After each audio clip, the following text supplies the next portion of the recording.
Waar water is, is in de regel ook voedsel. Dat wisten de nomaden in de prehistorie al. Geen wonder dat ze zich vestigden in zo'n waterrijk gebied als Sarsven en de Banen in Nederweert. Dat ze daar verbleven wordt bewezen door archeologische vondsten.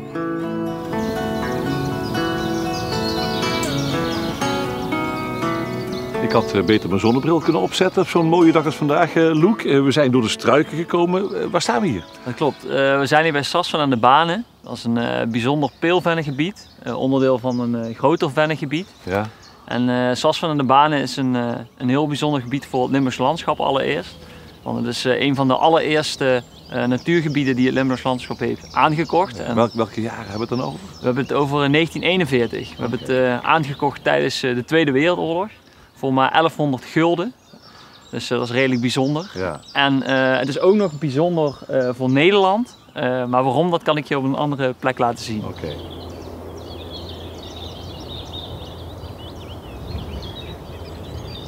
Sarsven aan de Banen is een uniek gebied van Nederland. Ook omdat het een van de grootste archeologische vindplaatsen is van de late prehistorie. Eigenlijk van de late steentijd, zo'n 10.000, 12.000 jaar geleden. 2 amateur-archeologen, de gebroeders Hoebe, die hebben hier vuurstenen werktuigen gevonden. Oké. En die vuurstenen werktuigen die zien we bijvoorbeeld hier. Ja. Dat zijn eigenlijk pijlpunten en handbijlen. En die werden gebruikt door de jagers en verzamelaars. Oké. Want die zaten hier in de buurt? Die zaten hier in de buurt. Dat heeft verder archeologisch onderzoek heeft dat bewezen. En om dat zeg maar zichtbaar te maken in het gebied hebben we ook bijvoorbeeld in samenwerking met Openluchtmuseum Eindhoven hebben we deze korte stalen kunstobjecten geplaatst.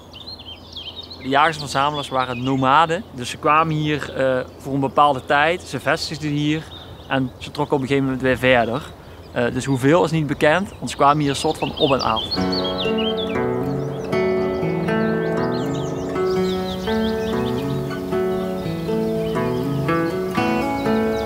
Nou, we staan hier dus op een heuvel, een zogenaamde zandrug.